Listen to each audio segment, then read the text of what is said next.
আমরা অনেকেই মনে করে থাকি বাড়িতে শিক কাবাব তৈরি করা অনেক ঝামেলাপূর্ণ এবং কঠিন, বাট ট্রাস্ট মি, আমার রেসিপি ফলো করে একবার তৈরি করলেই বুঝবেন এটি কতটা সহজ। আমি মনে করি দোকানে আমরা যে শিক কাবাব খাই তার চেয়ে যদি আমরা বাড়িতে তৈরি করি তার স্বাদ অনেক গুণ বেড়ে যায় এবং ঝটপট মেহমানদারিতেও কাজে দেয়। প্রিমাস কুকিং টিউব থেকে আজ আমি আপনাদের দেখাবো শিক কাবাব কীভাবে ইজিলি এবং খুব কম সময়ে বাড়িতে চুলাতে তৈরি করা যায়। তার আগে বলে নিই, আমার চ্যানেলটি সাবস্ক্রাইব করার এবং পুরো ভিডিওটিতে আমার সাথে থাকার আমন্ত্রণ রইল। চলুন শিক কাবাব তৈরি করতে কী কী লাগছে দেখে নেওয়া যাক। Let's go guys.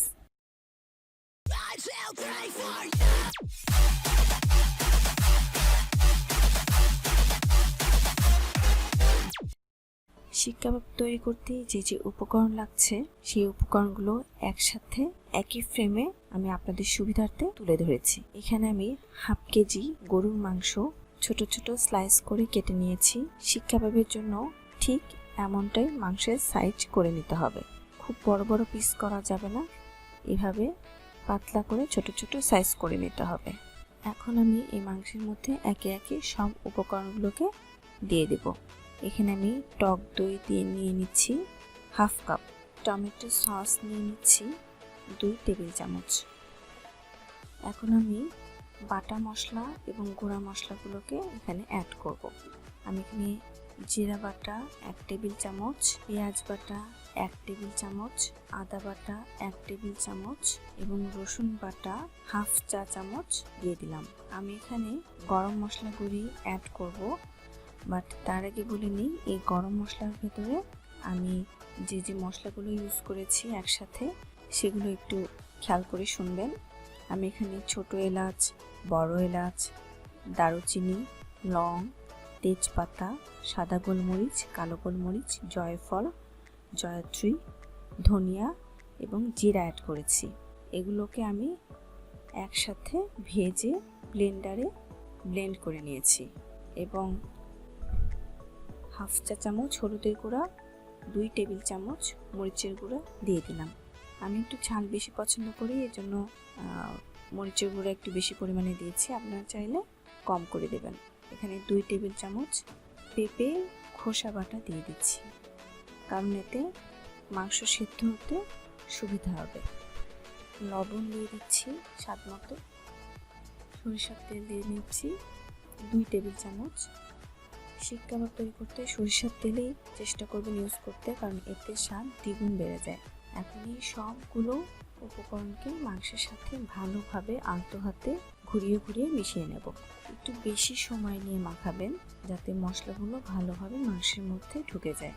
এখানে আমি যে কাঁচা পেঁপের খোসা বাটা দিলাম, এতে মাংস খুব তাড়াতাড়ি সিদ্ধ হতে সাহায্য করবে।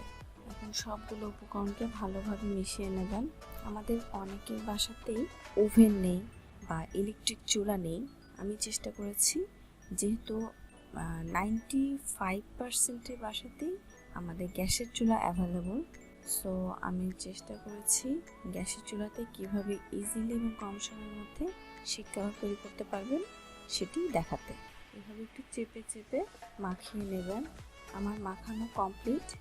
এখন আমি পাত্রটি একটি ফয়েল পেপারের মাধ্যমে পুরোটি মুড়িয়ে নেব। ফয়েল পেপার দেওয়ার কারণ হলো যাতে বাইরে থেকে কোনো বাতাস প্রবেশ না করে এবং উপরের দিকে ড্রাই হয়ে যাওয়ার সম্ভাবনা থাকে। এই জন্য আমি ফয়েল পেপার ইউজ করেছি, যেন উপরের দিকে ড্রাই না হয়ে যায়। কারণ আমি ফয়েল পেপার দিয়ে মুড়িয়ে এটি ফ্রিজে 1 ঘন্টা মেরিনেশনের জন্য রেখে দেব।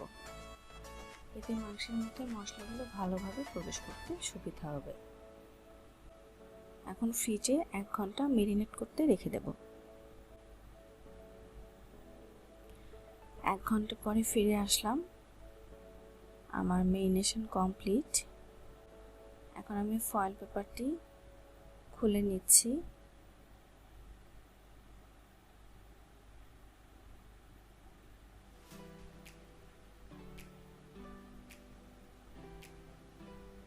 এবং একটি শিকে আমি একে একে সব মাংসগুলোকে পুড়ে নেব। একটু সাবধানে মাংসগুলো শিকে পড়বেন, কারণ এর মুখের সামনে খুব সূক্ষ্ম, সো বি কেয়ারফুল।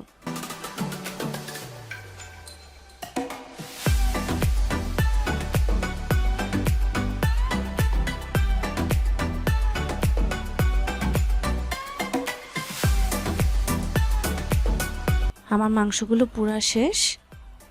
এখন চলে যাচ্ছি আমি চুলাতে। এখানে আমি বাজার থেকে একটি স্ট্যান্ড কিনে এনেছি। আপনারা ইজিলি যে কোনো দোকানে এটি কিনতে পাবেন। এটির দাম খুব বেশি না, 100 টাকার মধ্যে। এখন এই স্ট্যান্ডের উপরে আমি শিকটি বসিয়ে দিলাম।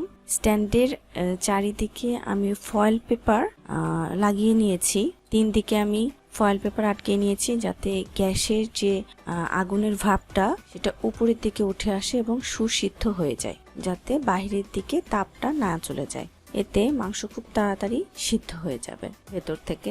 আমি এখানে উপরে সামান্য বাটার ব্রাশ করে নিচ্ছি। আপনারা চাইলে এখানে তেলও ইউজ করতে পারেন। এভাবে একটু ঘুরিয়ে ঘুরিয়ে বাটারটি উপরে লাগিয়ে নেবেন। আমার শিকটি রেডি। দেখুন, একটা পুরো ভাপ চলে এসেছে। তখনই বুঝতে হবে যে ভেতরে আমাদের সুসিদ্ধ হয়ে গিয়েছে। দেখুন, উপরে দারুণ একটা কালার চলে এসেছে। আমি চাইলে এটি প্যানেও করতে পারতাম, বাট আমার এভাবে করার কারণ হচ্ছে একটা স্মোকি ফ্লেভার আসার জন্য। আমার শিক কাবাব রেডি।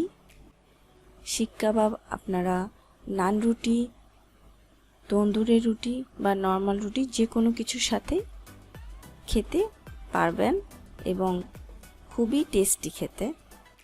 এখানে আমি শিক কাবাব যেগুলোর সাথে পরিবেশন করেছি সবই আমার নিজে হাতে তৈরি করা।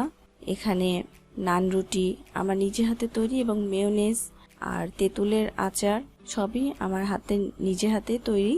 মেয়োনেজের রেসিপি আমার চ্যানেলে আপনারা পাবেন এবং আমার চ্যানেলে লক্ষ্য রাখবেন, নেক্সটে আমি নান রুটির রেসিপি দিয়ে দেব।